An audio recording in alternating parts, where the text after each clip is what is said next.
Assalamualaikum warahmatullahi wabarakatuh. Selamat malam Bapak Ibu dan teman-teman. Jumpa lagi di channel Kedai Paun.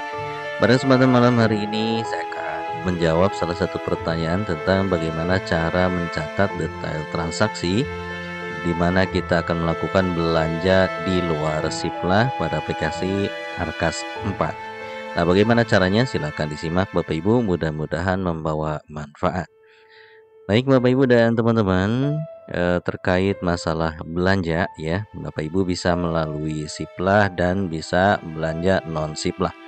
Nah, ketika kita berbicara belanja non Siplah, maka Bapak Ibu ada dua kategori tempat belanja yang tersedia di Arkas ya. Yang pertama melalui toko atau yang kedua juga melalui perorangan. Jadi bisa melalui toko, bisa perorangan. Nah, sekarang kita akan bahas bagaimana cara mencatat detail pembelanjaan melalui toko dan perorangan. Pertama-tama kita akan bahas dulu untuk yang melalui toko. Seperti biasa, Bapak Ibu, silakan dibuka BBKU-nya. Contoh di sini saya buat BKU Maret 2023. Kemudian Bapak Ibu pilih tambah pembelanjaan, ya seperti ini. Kemudian Bapak Ibu akan mendapatkan tab seperti ini. Nah, ini form untuk belanja ya, langkah untuk belanja melalui toko. Nah, pada saat Bapak Ibu mengklik tadi ya, tambah belanja, maka akan muncul seperti ini. Nah, Bapak Ibu silakan perhatikan. Di sini ada detail transaksi, ada detail barang, ada perhitungan pajak. Nah, kita akan bahas di detail transaksi, nanti di video berikutnya kita akan bahas di detail barang atau jasa dan perhitungan. Nah, di bawah detail transaksi di sini ada kotak centang Bapak Ibu. Di sini tidak boleh dicentang ya, tidak boleh diklik karena ini ya, kalau Bapak Ibu klik berarti nanti ngambilnya dari Siplah. Karena kita tidak beli atau belanja tidak melalui Siplah, maka Bapak Ibu jangan dicentang. Kita melalui toko atau perorangan. Jadi ini di bawah detail ada centang, ini jangan diklik atau dicentang, dibiarkan saja.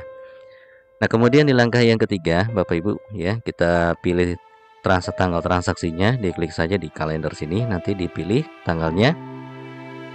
Kemudian pilih jenis transaksinya, mau tunai maupun non tunai. Nah, yang saya pahami kalau tidak salah ya, Bapak Ibu silahkan dikoreksi. Kalau tunai itu berarti kita belanja langsung dengan uangnya juga langsung. Kalau misalnya non tunai berarti uangnya ditransfer gitu ya, dari rekening lembaga ke rekening usahanya atau tokonya, seperti itu.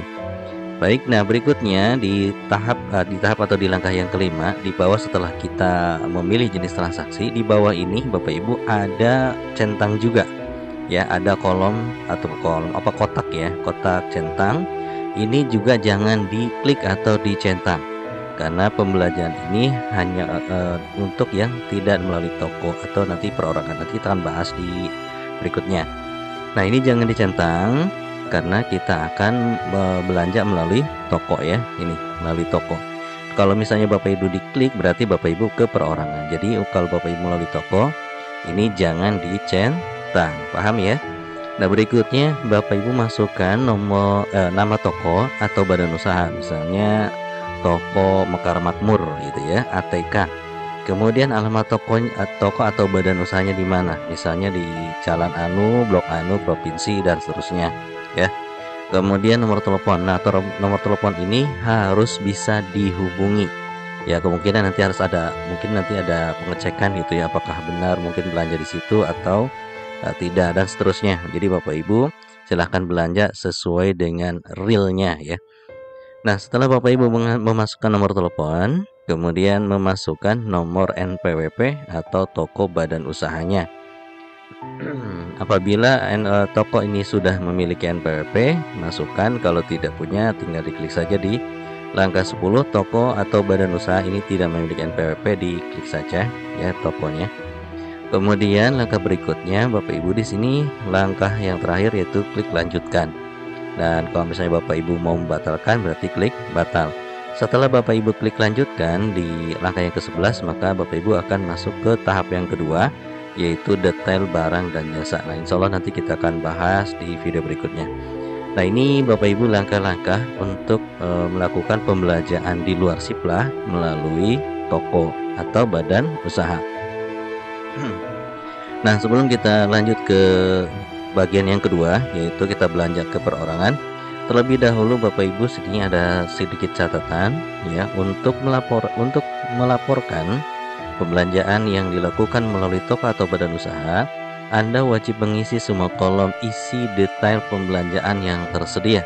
Sedangkan untuk laporan belanja yang tidak melalui toko atau badan usaha tidak wajib mengisi semua kolom yang tersedia. Jadi kalau melalui toko semuanya harus terisi.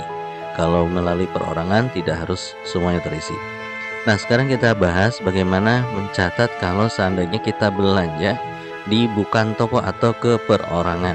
Nah, pertama-tama Bapak Ibu, di sini di bawah data transaksi ya, di bawah data transaksi ada kotak ya, kotak centang sama kayak tadi ya. Kini jangan di Bapak Ibu jangan dicentang, jangan dicentang. Langkah berikutnya, Bapak Ibu pilih tanggal misalnya 10 Maret 2023. Kemudian jenis transaksinya misalnya tunai ya. Nah, misalnya tunai. Nah, kemudian Bapak Ibu setelah Bapak Ibu menentukan jenis transaksinya, di bawah sini ada kotak. Bapak Ibu centang kotak ya. Kotak ini dicentang atau diklik, dimana memang ini untuk menyatakan pembelanjaan tidak melalui toko atau badan usaha, perusahaan, PT, CP, UD, firm, dan lain-lain. Artinya perorangan ya. Jadi Bapak Ibu kalau di toko tadi di awal tidak boleh dicentang, kalau perorangan ataupun usaha ya Bapak Ibu dicentang. Silahkan masukkan nama orang atau penerima pembayaran, misalnya Haryani. Kemudian alamat orang penerima pembayaran, misalnya alamatnya bla bla bla bla. Contoh ya, contoh misalnya Bapak Ibu di sini akan bayar honor ya, ini cocok ya, misalnya Haryadi Sudarsono, ini contoh saja. Kemudian alamatnya, nomor telepon, dan NPWP-nya berapa ya. Kemudian kalau seandainya orangnya tidak memiliki NPWP, Bapak Ibu centang saja di sini, kemudian lanjutkan. Paham ya? Jadi sekali lagi, kalau Bapak Ibu belanja ya melalui non-siplah, melalui perorangan, bukan toko atau badan usaha, tinggal Bapak Ibu di bawah data transaksi di tahap 1 ini tidak boleh dicentang, biarkan saja diabaikan. Isi transaksinya, jenis transaksinya, kemudian nama penerima pembayarannya, kemudian alamat, nomor telepon, dan NPWP jika ada. Kalau tidak ada, diklik saja di kotak di bawah sini dan Bapak Ibu klik lanjutkan. Sampai sini Bapak Ibu selesai. Nanti Bapak Ibu akan dilanjutkan ke tahap yang kedua. Pada tahap yang kedua yaitu detail barang dan jasa. Insyaallah kita akan bahas di video berikutnya. Terima kasih Bapak Ibu sudah menyimak, mudah-mudahan bermanfaat. Assalamualaikum warahmatullahi wabarakatuh.